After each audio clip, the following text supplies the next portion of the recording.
نحمد نصلی علی رسول الکریم اما بعد فاعوذ باللہ من الشیطان الرجیم بسم اللہ الرحمن الرحیم۔ حافظو، پھر اگلی آیت ہے، حفاظت کرو، اعلیٰ اوپر، الصلاۃ نماز کی، والصلاۃ الوسطیٰ اور نماز درمیانی نماز۔ درمیانی نماز کا مطلب ہوتا ہے عصر کی نماز۔ یہ حدیث سے ثابت ہے، رسول اللہ صلی اللہ علیہ وسلم نے جنگ خندق کے موقع پر آپ لوگ سب لڑنے میں مسلمان اتنے بزی تھے کہ نماز کا وقت نکل گیا اور صلاۃ خوف کا حکم ابھی نہیں آیا تھا، تو آپ صلی اللہ علیہ وسلم نے فرمایا تھا کہ ان لوگوں نے ہماری وسط صلاۃ الوسطیٰ کو بھی ضائع کروا دیا۔ تو اس سے ثابت ہوتا ہے کہ صلاۃ وسطیٰ کیا ہوتی ہے؟ درمیانی نماز، عصر کی نماز ہوتی ہے۔ تو اللہ سبحانہ تعالیٰ نے یہاں خاص طور سے عصر کی نماز کی حفاظت کا کہا، یعنی دیکھیں عصر کا وقت ایسا ہوتا ہے جس میں انسان بڑا جھمیلوں میں پڑا ہوا ہوتا ہے اور بہت آسانی سے وہ وقت نکل جاتا ہے اور انسان کی نماز قضا ہو جاتی ہے۔ تو یہ وقت میں صحیح حفاظت وہی کرے گا جس کو نماز کی بڑی اہمیت ہوگی کہ کچھ بھی ہے، میں کہیں بھی مصروف ہوں مگر میری کہیں نماز نہ مس ہو جائے، ٹھیک ہے؟ تو اس لیے خاص طور سے اس کی اہمیت بتائی۔ ویسے بھی عصر کی نماز کی فضیلت جو ہے وہ بہت ہے، اس کے بارے میں اور بھی اس کے بارے میں ایک حدیث ہے کہ جس کی عصر کی نماز ضائع ہو گئی گویا اس کا سب کچھ لوز ہو گیا۔ چونکہ مجھے یاد نہیں ہے صحیح طرح سے تو میں ابھی اس کو بتاتی نہیں ہوں، لیکن یہ اس کی اہمیت کے بارے میں اور حدیث ہے، ٹھیک ہے؟ وقوموا، اور کھڑے رہو، للہ، اللہ کے لیے، قانتین، فرما بردار بن کے۔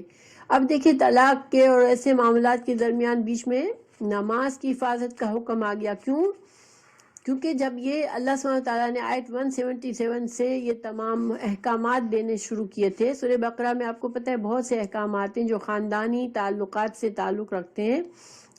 تو اس سے پہلے نماز کی آیت آئی تھی کہ نماز میں خشوع کرو، ٹھیک ہے؟ اور اب یہ سارے احکامات ختم ہو رہے ہیں، اینڈ ہو رہے ہیں یہاں پر، تو اللہ تعالیٰ نے پھر سے نماز کی تاکید کی کہ نماز کی حفاظت کرو۔ گویا اس سے کیا ثابت ہوتا ہے کہ نماز جو ہے وہ اتنی اہم چیز ہے، اور جو انسان نماز کی حفاظت کرتا ہے، نماز میں خشوع خضوع کرتا ہے، وہ انسان اللہ کے دوسرے احکامات کو بھی آسانی سے اس کا بھی پابند رہتا ہے۔ لیکن جس کو اپنی نماز ہی کی فکر نہیں ہے، پھر وہ اللہ کے دوسرے احکامات کو بھی نہیں پورا کر سکتا۔ تو اس وجہ سے نماز کی تاکید ساتھ ساتھ آئی ہے، ٹھیک ہے؟ پھر اللہ سبحانہ تعالیٰ نماز کی مزید اہمیت بتا رہے ہیں کہ فَإِن خِفْتُمْ، اگر تم خوف کی حالت میں ہو، فَرِجَالًا، تو پیدل چلتے ہوئے، اور رُكْبَانًا، یا سواری پر نماز پڑھو۔ یعنی نماز کی کتنی اہمیت ہے کہ تم خوف کی حالت میں ہو، دشمن تمہارے پیچھے پڑا ہوا ہے، اب ایسے میں تم بھاگ رہے ہو اگر، یا تم آگے جا رہے ہو، دشمن پیچھے آ رہا ہے، تو تم ایسے میں بھی تم چاہے سواری پر یا پھر چلتے ہوئے نماز پڑھ لو، مگر نماز کو نہیں ضائع کرو۔ فَإِذَا آمِنْتُمْ، لیکن جب تم امن کی حالت میں ہو تو کیا کرو؟ فَاذْكُرُوا اللَّهَ، یاد کرو اللہ کو، کما، جیسا کہ، عَلَّمَكُمْ، اس نے سکھایا تم کو، ما، جو، لم، نہیں، تکونوا، تھے تم، تعلمون، اور اللہ کا ذکر کرو کہ اللہ سبحانہ تعالیٰ نے تمہیں یہ ساری چیزیں سکھائی ہیں، تمہیں شریعت کا علم دیا، تمہیں کیسے زندگی گزارنی ہے یہ بتایا، تم کہاں سے آئے ہو یہ بتایا، تمہارا انجام کیا ہونا ہے یہ بتایا، تو پھر اللہ کا تم شکر کرو۔ کیونکہ جب تک انسان جاہل ہوتا ہے، اللہ کے دین کے علم سے غافل ہوتا ہے، تو وہ پھر اس کی زندگی وہ اللہ کے احکامات کی روشنی نہیں ہوتی، تو وہ اپنی مرضی سے گزارتا ہے اور گناہگار بن سکتا ہے اپنے لیے، وہ زندگی کو غلط طریقے سے، اسی کے انسان کا نفس جو ہے وہ ہمیشہ اس کو خود غرضی سکھاتا ہے، میرے لیے کیا فائدہ ہے، میں وہ کروں، یہ اس کی عقل سکھاتی ہے اس کو۔ صرف انسان دین کی، شریعت کے علم اور اللہ کا جس کو پتہ ہوگا، احساس ہوگا کہ اللہ سبحانہ تعالیٰ نے یہ مجھے بتایا ہے، اور اسے پتہ ہوگا کہ مجھے اللہ کے سامنے کھڑا ہونا ہے ایک دن، تو وہ پھر اپنی زندگی کو اللہ کے احکامات کے مطابق گزارے گا۔ اس لیے اللہ کو یاد کرو تم۔ والذی، اور وہ لوگ، یتوفونا جو فوت ہو جاتے ہیں، منکم تم میں سے، ویذرونا اور چھوڑ جاتے ہیں، ازواجن بیویاں، وصیتاً وصیت کرنا ہے، لازواجہم اپنی بیویوں کے لیے، متاعن فائدہ پہنچانا، الا طرف الحول 1 سال تک، غیر بغیر اخراج نکالے۔ اوکے، اب اللہ سبحانہ تعالیٰ فرما رہے ہیں کہ جو انسان مر رہا ہو وہ اپنے رشتہ داروں کو، اپنے بھائیوں کو، باپ کو، جو بھی ہے، جو اس کے بعد انچارج ہونے والے ہیں، ان کو وصیت کرے کہ میری بیوی کے ساتھ میرے بعد اچھا سلوک کرنا، اور اس کو فائدہ، اس کی ضرورتوں کا خیال رکھنا، اور اس کی ٹیک کیئر کرنا کم از کم 1 سال تک، ٹھیک ہے، اس کو گھر سے نہ نکالنا، اور اس کو اس گھر میں رہنے دینا، اور اس کی ضروریات کا خیال رکھنا۔ فَإِن خَرَجْنَا پھر اگر وہ نکل جائیں، فلا تو نہیں، جناح کوئی گناہ، علیکم تم پر، فی ما اس میں جو فعلنا وہ کریں، فی انفسہن اپنے نفسوں کے بارے میں، پھر وہ جو فیصلہ کرے وہ کر سکتی ہیں، من معروف طریقے سے۔ دیکھیں بار بار عورت سے بھی کہا جاتا ہے کہ شوہر مر گیا، اب تم کو اپنی زندگی کا کوئی نیا فیصلہ کرنا ہے تو معروف طریقے سے کرو، یعنی اپنے ولی کے مشورے سے کرو، اپنے رشتہ داروں کے، اور جو شریعت میں ایکسیپٹیبل طریقہ ہے اس طرح سے فیصلہ کرو اپنے بارے میں۔ واللہ اور اللہ تعالیٰ عزیز زبردست ہے، حکیم حکمت والا ہے۔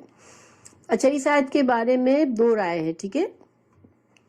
ایک رائے یہ ہے کہ چونکہ اللہ سبحانہ تعالیٰ نے وراثت کا قانون بنا دیا جس میں بیوہ کا بھی حصہ بنا دیا، اپنے اللہ نے فکس کر دیا بیوہ کا حصہ، تو اب چونکہ بیوہ کو اس کا حصہ مل جاتا ہے، اب جو ہے شوہر کے رشتہ داروں پر کوئی اور ذمہ داری نہیں ہے اس عورت کے لیے، ٹھیک ہے۔ یہ ایک رائے ہے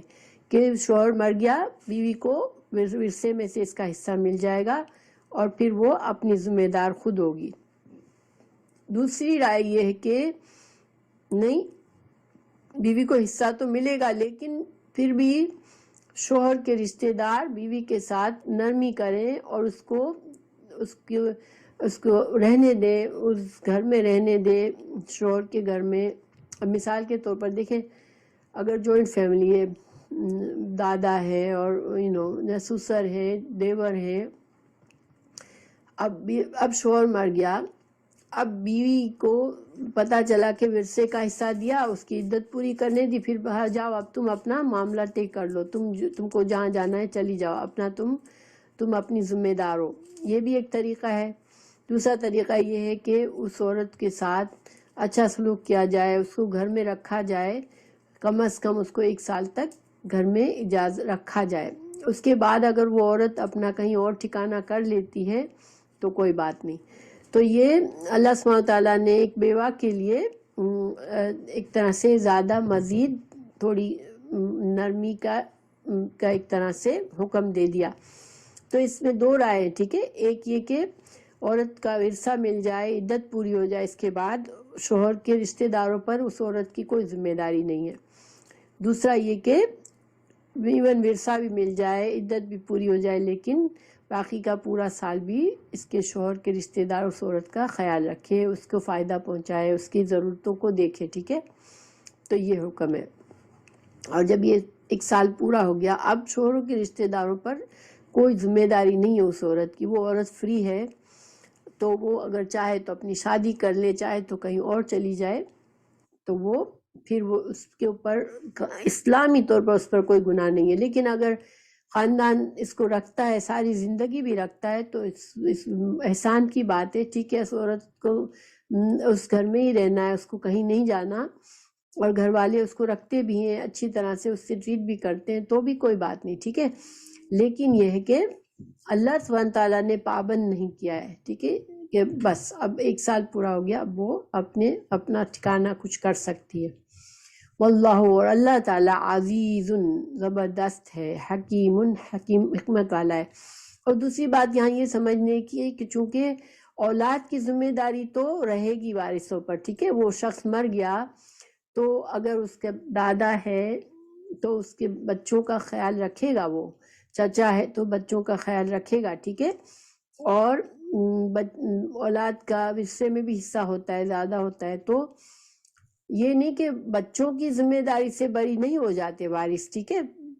مگر بچوں کی ماں کی ذمہ داری سے وارث جو ہے وہ اسلامی طور پر پھر پابند نہیں ہوتے کہ اب وہ ساری زندگی اس عورت کی ضروریات کا خیال رکھے۔ ہاں رکھتے ہیں تو بہت اچھی بات ہے، ٹھیک ہے۔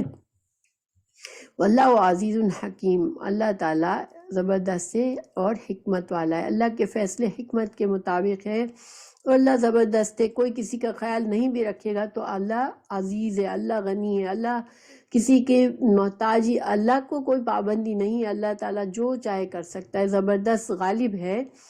تو اللہ سب معاملات کو سب کو ٹیک کیئر کر سکتا ہے، لیکن اللہ نے یہ احکامات بنائے تاکہ ایک معاشرے میں اچھی طرح سے زندگی گزاری جا سکے۔ پھر وَلِلْمُطَلَّقَاتِ، اور طلاق یافتہ عورتوں کے لیے متاعن، فائدہ ہے، فائدہ پہنچانا ہے، بالمعروف۔ اب ایک جنرل حکم دے دیا گیا کہ کوئی بھی عورت جب طلاق ملتی ہے تو شوہر کے اوپر اس کی ذمہ داری کیا ہے، طلاق کے وقت اس کو کچھ نہ کچھ مہر کے علاوہ بھی کچھ فائدہ دے، اس کو کچھ مال دے، کچھ اس کی ضروریات کا سامان دے، اس کے ساتھ اس کو فائدہ پہنچا کر رخصت کرے، ٹھیک ہے۔ کوئی بھی چاہے طلاق ہے، چاہے وہ بیوی کے ساتھ زندگی گزار رہا تھا پھر طلاق دی، چاہے وہ صرف نکاح کیا تھا رخصت ہی نہیں ہوئی تھی پھر بھی طلاق دے رہا ہے، یا وہ ماں تھی حمل والی تھی پھر طلاق ہوئی ہے، یعنی کسی بھی حالت میں جب عورت کی طلاق ہوتی ہے تو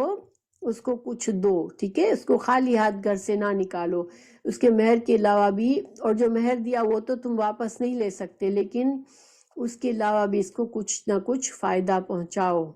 حقاً، حق ہے، علی المتقین، اگر تمہارے دل میں اللہ کا ڈر ہے تو تم اس عورت کو کچھ نہ کچھ دے کر بھیجو، ٹھیک ہے۔ تو یہ بھی دیکھیں کتنی خوبصورت بات ہے، ورنہ ہمارے ہاں طلاق ہوتی ہے تو ابھی بعض لوگ تو عدت بھی پوری نہیں کرنے دیتے اور گھر سے عورت کو نکال دیتے ہیں، تو یہ جو ہے طلاق کے بعد کتنے احسانات کے ساتھ عورت کو رخصت کیا جا رہا ہے۔ پھر آگے ہے کذالک، اسی طرح یبین، بیان کرتا ہے اللہ لکم، تمہارے لیے، آیات ہی، اپنی آیات، لعلکم، تاکہ تم، تعقلون، تم عقل سے کام لو۔ اللہ سبحانہ تعالیٰ ایک ایک بات کو کھول کھول کے وضاحت فرماتے ہیں تاکہ تم جو ہے وہ حقیقت، عقل جو ہے انسان کو حقیقت سمجھاتی ہے کسی چیز کی، تو تم دین کی حقیقت کو سمجھو اور تم غور و فکر کرو اور اپنی زندگی کو اس طرح سے گزارو، حقیقت کو سمجھتے ہوئے، بالکل لاؤبالی، لاپرواہ، بالکل کسی چیز کی پرواہ نہیں، کسی کی کیئر نہیں، ایسے نہ گزارو، بلکہ تم اللہ کے دین کے احکامات کو سمجھو، پڑھو اور غور و فکر کر کے پھر اپنی زندگی گزارو۔ اللہ اس لیے تم کو یہ باتیں بتاتا ہے، قرآن اس لیے نہیں نازل ہوا کہ تم اس کو شیلف پہ رکھ دو بابرکت سمجھ کر، نہیں، قرآن اس لیے نازل ہوا ہے کہ انسان اس کو سمجھے، پڑھے اور اس کے اوپر عمل کرے، ٹھیک ہے۔ اس لیے قرآن، اللہ سبحانہ تعالیٰ نے اس لیے ساری چیزوں کی وضاحت کی ہے۔ تو یہ الحمدللہ آج کا لیسن پورا ہوا۔ میں صرف آپ لوگوں کو تھوڑا سا یہ ریویژن کے طور پر بتاتی ہوں کہ جو عدت کی وضاحت، بیوہ عورت ہو جس کے ساتھ شوہر کا تعلق رہا ہو، یعنی شوہر بیوی کا تعلق بھی قائم رہا ہو، اب وہ عورت بیوہ ہو گئی تو 4 مہینے 10 دن اس کی عدت ہے، اور جس کی شوہر بیوی کا تعلق نہیں ہوا تھا پھر بھی اگر شوہر مر گیا تو نکاح کے بعد تب بھی 4 مہینے 10 دن۔ جوان عورت ہے، اس کو پیریڈ آتے ہیں، وہ اس کا بھی شوہر مر گیا تو 4 مہینے 10 دن، اور بوڑھی عورت جس کو پیریڈ نہیں آتا اس کے بھی 4 مہینے 10 دن ہے، اور حاملہ عورت جو ہے وہ اپنے حمل کے پورا ہونے تک۔ اور عدت میں کیا پابندی ہے بیوہ کے لیے؟ زیب و زینت کی پابندی ہر طرح کی بیواؤں کے لیے برابر ہے۔ عورت کو زیب و زینت کی حتیٰ کہ سرما لگانے کی بھی اور خاوند کے مکان سے کسی اور جگہ منتقل ہونے کی اجازت نہیں ہے، ٹھیک ہے، یہ پابندی ہے بیوہ کے لیے۔ پھر جو طلاق رجعی ہوتی ہے، ہم نے طلاق کے مسائل پڑھے تھے نا، تو جس طلاق میں عورت شوہر کو حق ہوتا ہے کہ وہ بیوی سے رجوع کر لے، اس کو طلاق رجعی کہتے ہیں۔ ایسی طلاق کی عدت کتنی ہوتی ہے؟ 3 قروء، عورت کے 3 پیریڈ تک۔ اس میں شوہر کے گھر میں عورت کو رہنا ہوتا ہے اور شوہر کو رجوع کرنے کا حق ہوتا ہے، اور عورت اچھی طرح سے اپنا زیب و زینت، ہر چیز کی کوئی پابندی نہیں ہے، وہ اچھی طرح رہے گی، اپنے بناؤ سنگار بھی کرے گی، اور جیسے اس کو رہنا ہوگا آرام سے رہے گی۔ مطلقہ بائنہ، جو طلاق بائنہ ہے، یعنی کہ اب تیسری طلاق ہو گئی، اب شوہر سے کو رجوع کرنے کا حق نہیں رہا، اس کی بھی عدت 3 قروء ہے، ٹھیک ہے۔ لیکن اس میں عورت جو ہے وہ زیب و زینت کر سکتی ہے یا نہیں، اس کے بارے میں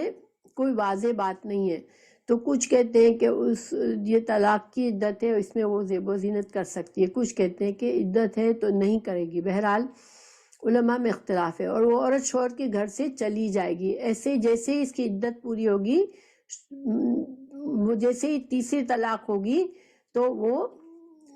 عورت جو ہے اپنے شوہر کے گھر میں نہیں رہے گی۔ اب شوہر نے طلاق دی، تیسری بار طلاق ہے، تو وہ پھر عورت اپنی عدت اپنی ماں کے گھر یا کہیں اور پوری کرے گی، شوہر کے گھر میں نہیں رہے گی اور چلی جائے گی۔ کسی عورت کو اللہ نے خلا لینے کی اجازت دی، یعنی عورت طلاق نہیں دے سکتی مگر خلا لے سکتی ہے۔ اور جب عورت خلا لیتی ہے تو پہلی بات یہ کہ قانون کو سے اسلامی شریعت، اسلامی قاضی جو ہوتا ہے اس کے پاس جانا پڑتا ہے عدالت میں، اور اپنا کیس بتانا پڑتا ہے کہ میں اس وجہ سے اس شوہر سے علیحدگی چاہتی ہوں۔ اگر کورٹ اس کو اجازت دے دیتی ہے تو پھر 1 مہینہ اس کی عدت ہوتی ہے، ٹھیک ہے۔ اور اس عدت میں شوہر کو مہر واپس دے گی وہ، ٹھیک ہے۔ یعنی اس طلاق میں، اس خلا میں شوہر کو حق ہے کہ بیوی چونکہ خود طلاق لے رہی ہے، خود خلا کر رہی ہے، تو شوہر کو حق دیا گیا کہ تم نے جو مہر دیا ہے وہ بیوی سے مانگ سکتے ہو واپس۔ ہاں البتہ شوہر کہے ٹھیک ہے خلا بھی دیتا ہوں اور مجھے مہر نہیں چاہیے، میں معاف کرتا ہوں، تو شوہر کر سکتا ہے، ٹھیک ہے۔ اچھا، ایسی عورت جس کا شوہر بیوی سے کا تعلق قائم نہیں ہوا تھا، صرف نکاح ہوئی تھی، اس کی طلاق ہو جاتی ہے تو اس کی عدت نہیں ہوتی، کیونکہ اس کی رخصتی بھی نہیں ہوئی تھی، اب شوہر نے اس کو طلاق دے دی تو اس کی عدت نہیں۔ ہاں البتہ ایسی عورت بیوہ ہو جاتی ہے تو عدت ہوتی ہے، ٹھیک ہے، چاہے شوہر سے تعلق ہوا تھا یا نہیں، اس کے نکاح ہوا تھا تو پھر اس کی عدت ہوتی ہے اگر وہ بیوہ ہو جاتی ہے۔ لیکن اگر وہ اس کو شوہر نے طلاق دے دی بغیر رشتہ قائم کیے، شوہر ازدواجی زندگی یعنی رشتہ نہیں قائم کیا تھا، تو اس کی عدت بھی نہیں ہوتی۔ اور اگر مہر طے ہوا تھا تو نصف مہر ملے گا، مہر کی طے ہو چکا تھا تو آدھا مہر دیں گے، اور اگر مہر طے نہیں ہوا تھا تو شوہر کی استطاعت کے مطابق اس کو متاع ملے گا، یعنی کہ اس کو کچھ نہ کچھ کپڑا، کھانا، کچھ مال دے دیا جائے گا۔ تو یہ عدت کی تفصیلات ہیں، ٹھیک ہے۔ متاع دینے کا کیا احکام ہے کہ دیکھیں، متاع کیا ہے؟ عورت کو مہر کے علاوہ کچھ اور طلاق کے وقت پیسہ دینا، ٹھیک ہے۔ تو اس کے لیے اگر مہر مقرر تھا عورت کا اور ہم بستری نہیں ہوئی تھی، شوہر بیوی کا تعلق نہیں ہوا تھا، تو کتنا ہوگا؟ طلاق ہوگی تو شوہر اپنی وسعت کے مطابق، اس کو مرد جو ہے اپنی وسعت، اگر پیسہ والا ہے تو زیادہ دے گا، اگر پیسے والا نہیں ہے تو کم دے گا، لیکن چونکہ اس کا مہر مقرر نہیں تھا تو اس کو متاع دیا جائے گا۔ اگر مہر مقرر تھا، ہم بستری نہیں ہوئی، رخصتی نہیں ہوئی، تو پھر آدھا مہر ملے گا عورت کو۔ اور اگر ایک عورت کا نکاح ہو گیا، اس کے ساتھ رخصتی بھی ہو گئی، پھر طلاق ہوئی، تو پھر پورا مہر شوہر اس کو دے گا، ٹھیک ہے۔